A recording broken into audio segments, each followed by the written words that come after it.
Welcome to We Are Women, Unapologetically, the podcast that talks about the good, bad, ugly, and awesome. Careers, life transitions, confidence, and everything in between. Because shift happens, but you don't have to do it alone. My name is Jessica, and today we have the privilege of being accompanied by Mayya. And I met Mayya over a year ago, and I knew when I first met Mayya that she had such an interesting story.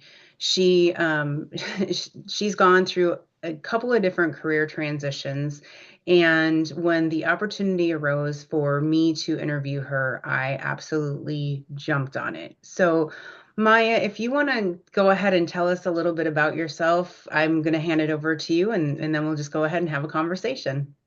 Yeah, thanks so much, Jessica, and thank you for inviting me today. I'm really excited to share my story with everyone because I think it would give hope to some people who are, dreaming about or navigating some crazy career transitions and they are not sure whether what they're hoping for will ever succeed or even is possible or are they completely crazy. So I hope my story would kind of provide some examples of what can happen in real life. So originally, I'm a scientist by training. So I have a PhD in molecular genetics and microbiology, and I worked as a scientist for many years in academia, very much left brain, logically oriented type of stuff that I did at my work.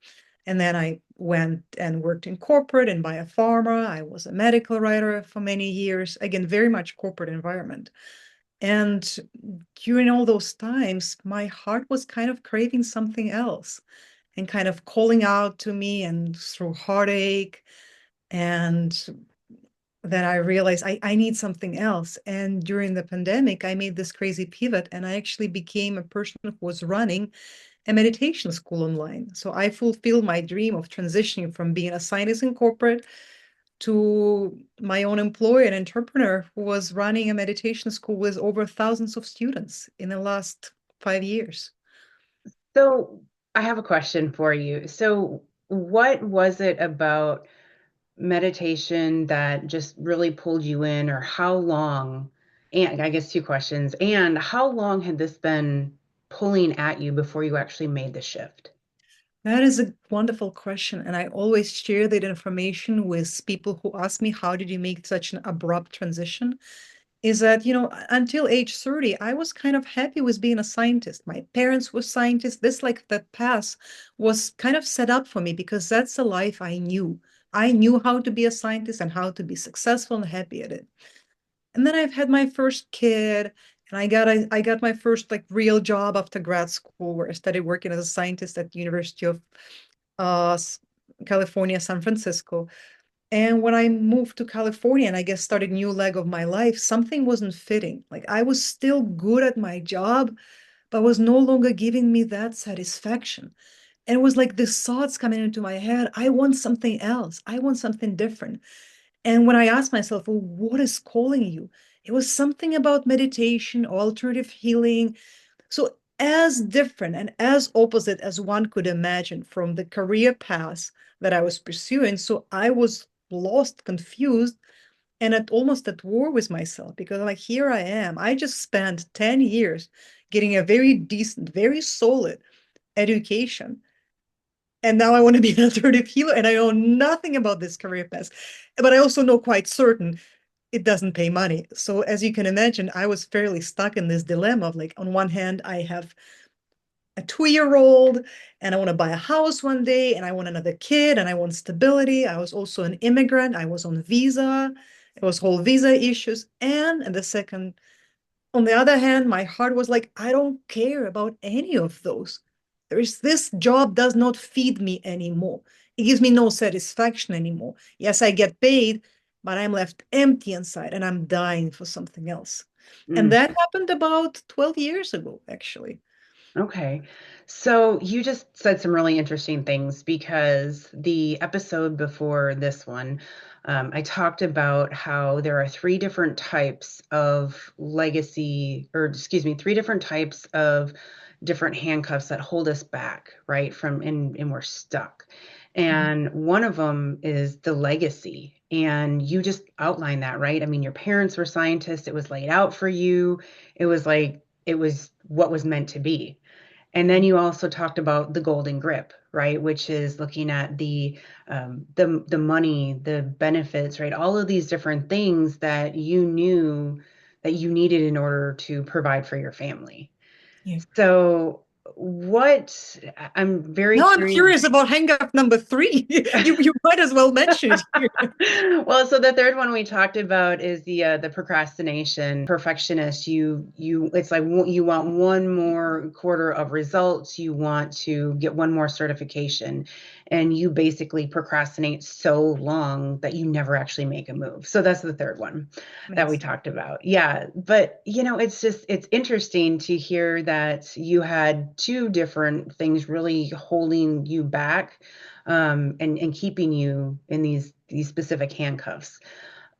What for you was the final push that made you say, I don't care about any of this. I'm moving Mhm. forward. Yeah, that was definitely a final push. And it took years to arrive at that final push because like I came out to my husband only a couple of years later with the fact that, you know what, I actually want to be an alternative healer. Like I kind of hid that fact from all of my family, from all of my friends, because I assumed they're going to judge me. Mhm. Back then, I thought they'll be like, Maya belongs in a mental asylum because she wants to be a meditation teacher. That wasn't true, by the way, but that's what my head believed. And our head, sadly, our beliefs control a lot of what we do. So the first kind of couple of years for me was slow fight against his beliefs. And my heart was still losing that fight until one day, about 5 years later in 2018, I was just had such an episode of heartache, which is like my heart area was hurting, was like this tension and pain. And I was like, I heard that in women, heart attacks happen differently than in men. And I was like, what if it's a real physical problem? What if I'm overthinking it? And I went to emergency room. I kid you not. I went to emergency room and they did an AKG on me. And at this point, I feel like an idiot because I'm extremely healthy and I don't have any like physical problems. And they look at me like, what is wrong with that girl? And But they're like, you know you what? never know. You never know, right? But like your heart is perfectly healthy. And that's when I made a promise to myself. I said, if I'm ending up in emergency room because it hurts so badly, I can no longer tolerate it. I no longer care what others think.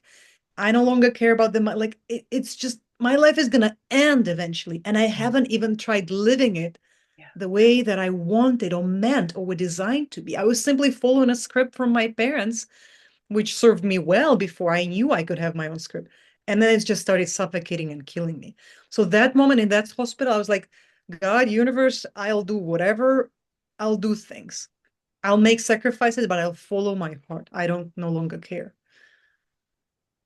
Wow, that's pretty powerful. And, so when you made that decision to take that leap, what was, you mentioned at first you didn't even want to tell your husband, but I'm assuming at this point he already knew before you ended up in the hospital, or Yeah, it was, he left for a conference in San Diego at that point. We lived in Bay Area, and I called him out of ER and I said, I had to ask a friend to come babysit my kids.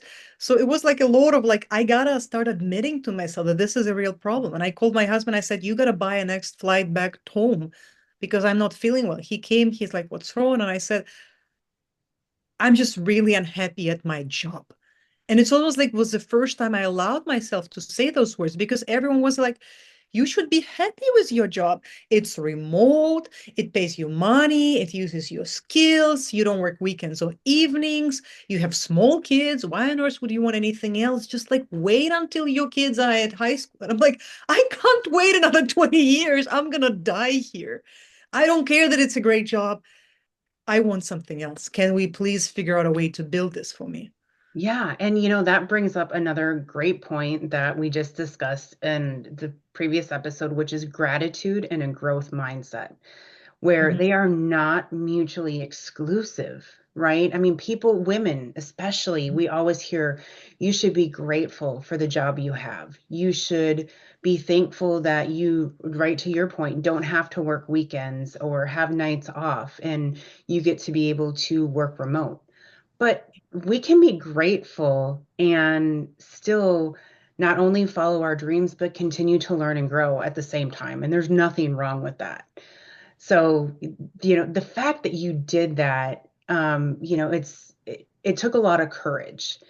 And so what are the first steps that you took once you admitted to yourself? Because admitting to yourself that this is where you're at and you're like, hey, I'm pushing the button on this and I'm going. Um, first of all, how did it feel to admit it out loud? And then what did you do with that once you did it? Yeah, and since like this story has such a amazing happy end that I'm excited to share with you now, but going back to your point, growth mindset versus gratitude. I mean, I think the freedom in life lies to allowing ourselves to embrace the word both. Both. I can be both grateful for what I have now, and I could be grateful for my heart that is calling me to where I actually need to be to fulfill my purpose, which will become clear in a second once I share. So I can be both a scientist and a shaman. I can be both an entrepreneur who makes decent amount of money and a really good mother.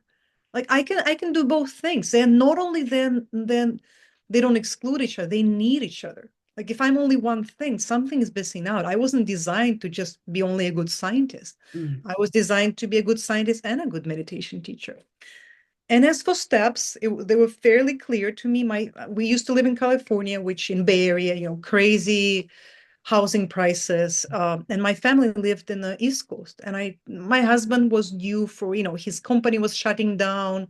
He was given retention bonus, and so he was looking for jobs. And I said, I want you to find a job somewhere because I was remote where we can afford housing so that I don't feel always strapped for cash and we don't need so much money. And I wanted to be closer to my family, which is on the East Coast, in case so, honestly, I thought something will happen to me. Like I'm going crazy and someone will need to take care of my kids. That was the degree of despair I was at because I hated my job. mm, I thought I was going crazy because I wasn't free enough to admit I just hate my job and I want a different one. Like almost like from a childhood, I was taught, you gotta do it, it's your duty, it's your obligation. You gotta do what you do. You don't complain. I'm like, maybe you should complain. Maybe you shouldn't tolerate what doesn't work for you. So, and then when he started interviewing, opportunity came up. Basically, long story short, we moved out of expensive city to a place that was much more boring, but much cheaper and much healthier and easier to raise children. And then a second step, at that point, I was in a meditation teacher training, trained to be a meditation teacher. And I always wanted to do like an apprenticeship with a shaman. I wanted to go, I guess, to Himalayas or to Amazon River and do an apprenticeship. I mean, just listen to me, right? I was a senior lead medical writer at Amgen, like a biotech company, running, like describing clinical trials. And yet my secret dream is to go study and be a shaman, right? It just, in my head, it just didn't make sense at that time, which was a problem. But anyway, I did this. I went to the teacher and I said, well, I want to study with you and I can't really pay you because your private sessions are so, so, so important, but maybe I can work with you, do a little work here on the side, here and there. So I started slowly. I wasn't paid, but I was slowly, easing my way into what I can do, like an hour on a Thursday night, on the weekend, a couple of hours, easy. And that was, 2019, 2020. And what happened is while I was testing grounds, right? I was learning how to build a website. I was learning how to advertise on Facebook. So things you might want to do if you're a meditation teacher and you want to sell your services. I was slowly figuring all of this out, right? How to write emails and newsletters and landing pages. So things that have to do with selling stuff online. But what happened is that when pandemic began, and I don't want to like trigger people, but it's part of the story, because everything was shut down and people were so isolated, and everyone really wanted meditation at that time. I went to my teacher and I said, well, you cannot teach anywhere, here I am helping you, but maybe we need to take it bigger. I hear that no one can meditate anymore because they can't go to any retreats because everything is closed. We got to take these teachings online and we're going to train meditation teachers that will help teach other people. So there are more teachers. And he thankfully said yes. He was like, sure, let's do it. And I became more and more involved in that. to the point where I realized like there was this feeling inside, this will work out. And then when I came to work, like when I was starting realizing that, and I started typing, my fingers were hurting. I couldn't type, my fingers were in so much pain. And at that point, we were living in Pennsylvania. It wasn't those Olympics. So I scheduled a call with my manager. I said, I need to talk to you one on one. And when I started talking to her, she was like, you're leaving, right? And I'm like, I'm leaving. She's like, where? I'm like, I don't know, but I'm going. This is my chance. And now, Jessica, this was November 2020. By January 2021, by end of January, we enrolled almost 800 people in the first meditation teacher training, and we made $1.4 million. Wow. Well, we also provided, we offered that training that was worth $6,000 and was in person and required going and visiting and a lot of expenses. We were able to offer it online for 2,000 because there was no more of this like, you know, brick and mortar expenses. We gave over 200 scholarship. We were able to give it to people who were, you know, with financial hardship and BIPOC. We did a really, really good thing that was truly needed at that time because people were so desperate for this like Yeah. way of accessing their soul and relaxation. And also, first 3 months that I worked as a meditation teacher, we made over $1 million. I mean, if you want to sign from the universe, I don't know what else could that be. Like, I was shocked in disbelief. And at the same time, I realized why I was in so much pain 2 years ago before that, because the universe knew that only I could make that happen because I was the one who knew meditation and I also knew kind of how to structure a project. I knew about timelines and deadlines and milestones. Half of my meditation teacher colleagues say don't know how to run a project. They don't know how to run a team. They are not really good at it. And I was the one who came from both worlds and I got it done. And I had endless amount of people came to me and said, thank you for offering this. This saved my life. This saved my family from divorce. And I'm like, that pain inside of me, it knew something. It knew that my desires were not just there for me. It was not about me, not in slightest. It was that I was, something in me knew that a couple of years later, I would be truly needed in this other place. And it said, you are needed there. So better like start preparing for this right now. And You so now know, I say you gotta trust your heartache. You gotta trust your desires because they tell you where your purpose is. Your desires are not about you. Your dreams are not about you. They allow you to fulfill your purpose on earth, which is like kind of why you were born in the first place. I mean, yeah, and I love that you say that, Maya, because I truly believe that we are put on this earth for a purpose, and we oftentimes have that little voice inside our head, mhm, and it is trying to guide us toward our purpose. But we also know, right, we have the freedom of choice. We mhm, have the freedom to choose to listen to that little voice, mhm, or we have the freedom to go on a different path. yeah, But, when I truly believe that when our purpose and our passion align, that's mhm, when we make the greatest impact.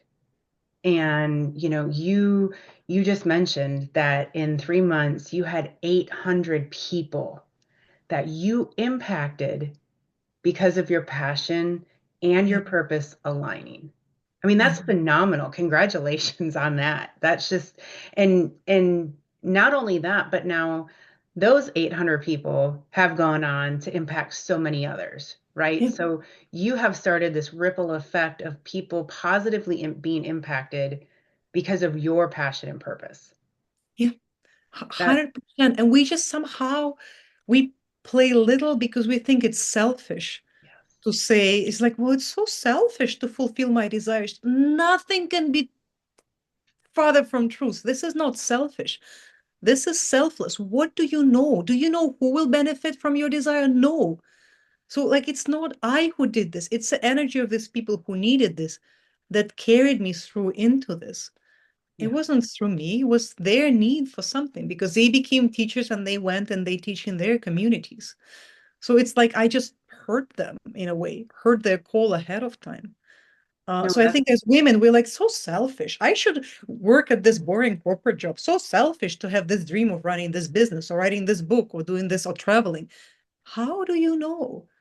You just maybe that corporate job you're fulfilling desires of your parents. I mean, that's not your job to fulfill your desires of your parents anymore.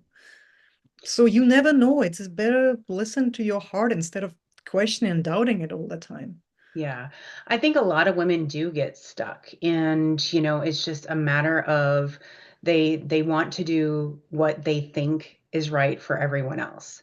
But the reality is that we cannot truly serve anyone else if we do not first serve ourselves. Yeah. Right. And it's just like taking care of ourselves. It's the same thing. We cannot fully take care of someone else if we don't take care of ourselves first.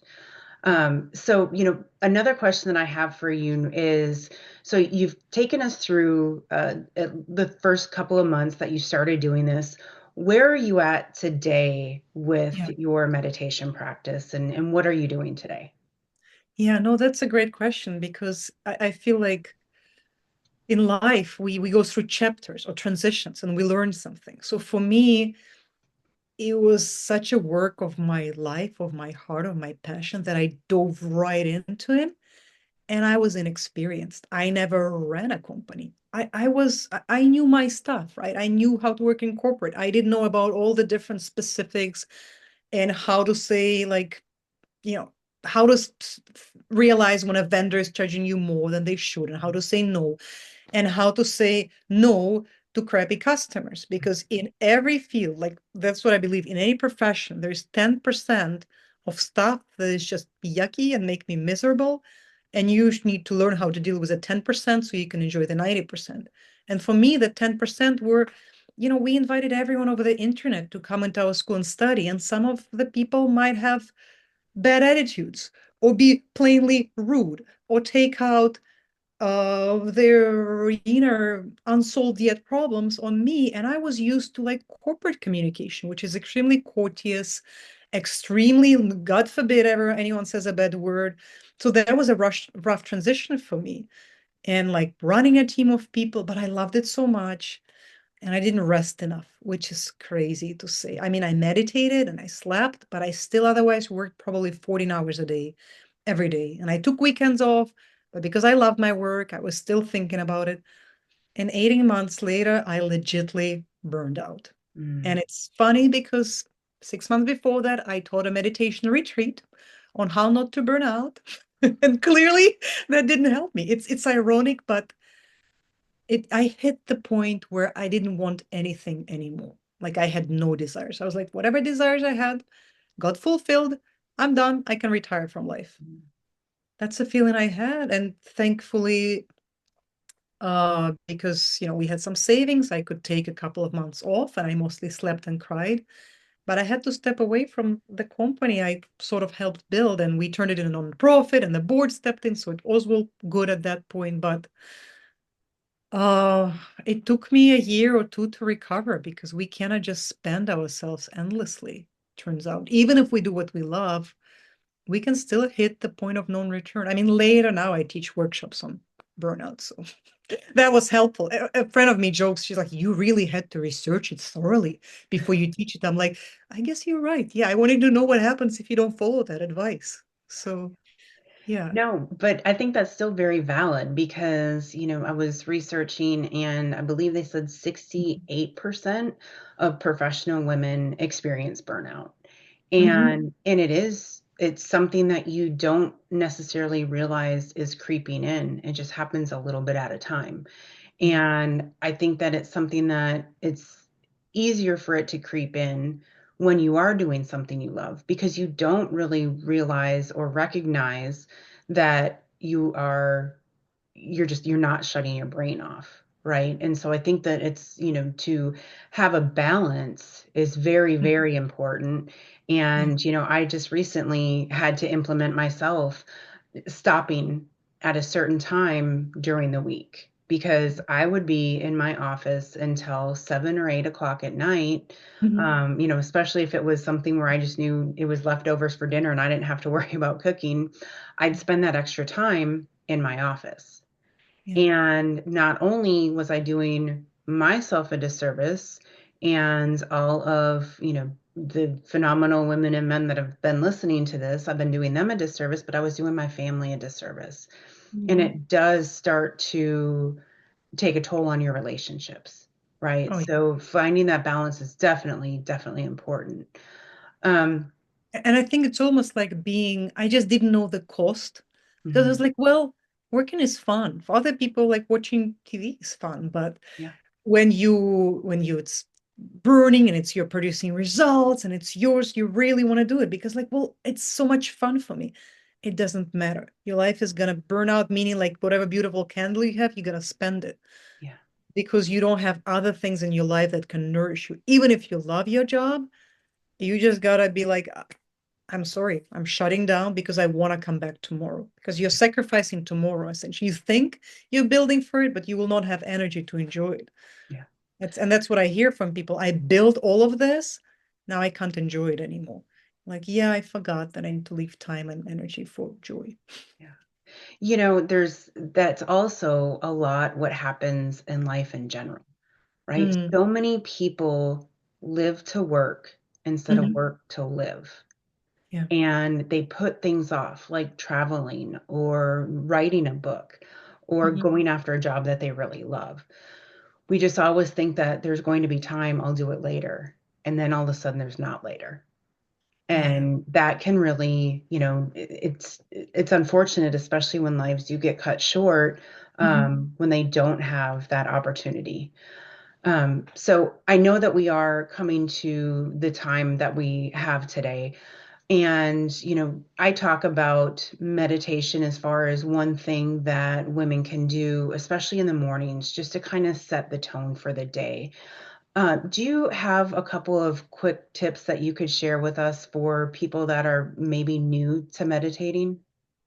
Yeah, no, I'd love to. And I think what people don't realize is that meditation doesn't need to be formal in order to work. So 2 to 3 minutes of meditation every morning, like even one conscious breath, really feeling it, is counts as legit meditation. And if you need like permission for it, email me and I'll like type a form for you that says legitly you're meditating in the morning, you're doing it. Because most people fall into the trap of like, if I don't have 30 minutes for it, it's not worth starting. It's not like that. Even if you dedicate 5 minutes, you take 1 minute to sit down, feel your spot, and then you do a simple square breath, which is inhale for 4, hold for 4, exhale for 4, hold for 4. That for 2 minutes, and just last minute you kind of come out and be like, okay, I breathed. I did some breathing. Even this 4 minutes can be transformative for the rest of your day. And to make sure you do it, just anchor it to something you do already. Like stack it after the activity that you know for sure you'll do. Like if you walk a dog, during your walk, stand there for a minute and breathe. Literally, like I go nowhere without my timer, right? I don't know if you can see it. Set a timer, breathe for 1 minute. There, you meditated.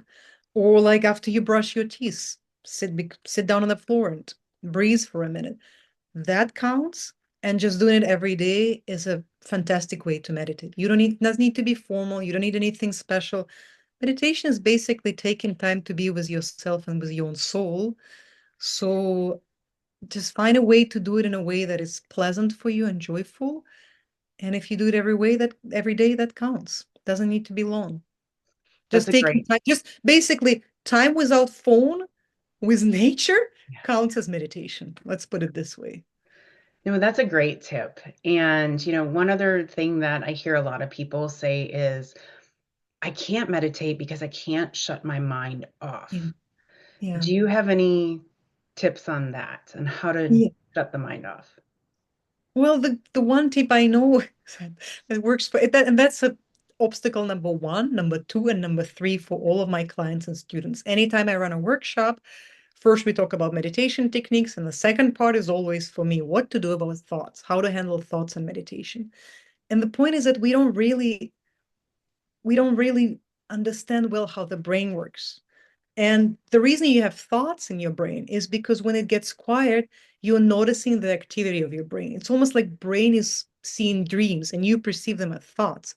And because you're not really your thoughts, you're kind of like a bigger field of presence of your being that is experiencing thoughts. You don't need to worry about them. You can just let them fly. You can let them go. It's like you're an ocean with fishes in it, but you don't go have to go after each fish. It's more like you are the ocean, and you don't need to eliminate the fishes. No, this is part of being the ocean, but you can associate with that bigger presence. And the reason you have thoughts, you're just witnessing your brain rewiring, learning, deleting some synapses, building some synapses, learning from experience, releasing tension. So when we release tension, we see images and pictures and thoughts about what this tension was about. So it's normal. But if you start like blocking this process, you get tense. You're like, I had thoughts. Oh, and then shameful thoughts come in. You had thoughts. You're not truly meditating. You're wasting your time. You're failing. You don't know how to do this. And then we just like stress ourselves out. Everyone has thoughts in meditation, and that is perfectly normal. The only thing to do about it is nothing. Like stop micromanaging, get your hands out of the driving wheel for like 5 minutes a day. Just allow whatever happens to be. And you're like, oh, thoughts, cool, great. I have a brain. Fantastic. Not a problem. You're still meditating. I think like, don't get me started on this, right? We need a separate episode on that alone. But I But think when people give themselves this permission to be who they are, or people with thoughts in their head, when they stop stressing out about that, the rest just flows. But Maya, that explanation right there is why you are in the place that you're in. You can give us the scientific portion behind it, and you can couple it in and explain it in such a way that people understand it. And I absolutely love that. So, and I'm so glad that you have found your calling as, or accepted your calling as doing this. So as we wrap up, do you have any final thoughts or anything else that you want to share with our listeners? Just follow your heart and give it time and stay true to yourself. Like if something calls you, there's probably a reward at the end. It's like there's probably some kind of success that will be success for you or fulfillment for you that not might not be a success for other people. But it's your heart knows and it's telling you. And sometimes we're like, you gotta be kidding me. I don't have money. I have debt. I have small kids. What new career do you expect me to do? And what I advise is take a piece of paper and write out all the obstacles that you have, like everything. I don't have enough money. I don't have health insurance. I'm not sure what I'm doing. And then just put like universe's business on top and say, dear universe, you created me, you created my desires, you created my purpose. I trust you to sort all of this out. Just tell me what is one step that I can do every day towards my dream. And I'm not going to worry about bigger stuff. I trust that you will lead me where I need to be. That's just what I do every day because it never ends. It never stops. You don't just like, oh, I'll just become like this courageous person who does this. No, you do it when you're not ready. You do it scared. Yeah. I'm scared. Everyone's scared. You think I have courage? No. So you just assume I'll do it scared and go do it anyway. There's no other way. You'll never be ready. Yeah, no, I completely agree. And, having the permission to start and having the permission to, fail, because at least if you're failing, you're attempting. And that is really what separates those that succeed and those that don't, are those that are willing to try. So, thank you Even if again. you're dreaming about the next step, you're not failing. You won. Even if Yeah, you open the book on like how to start your business, you won already. yeah, Most people don't take that step. You yes, gotta give yourself credit where you belong. It's like start is always harder. So even if you like bought a pen to write down your dreams, you won. Keep yeah, keep like reassuring yourself. yeah. That's you already won that battle. Yeah, So and it's baby steps, right? I mean, it's progress over perfection. It's just taking the first step and then building upon it, regardless of how small it is. So, 100%. yeah. Yes. So, Yes. well, Maya, thank you so much for joining me today. I really, truly appreciate you. And I know that we're going to be having you back again to share some of your other stories. But for today, thank you so much. And we look forward to talking with you soon. Thanks so much, All right. Jessica. Thank you.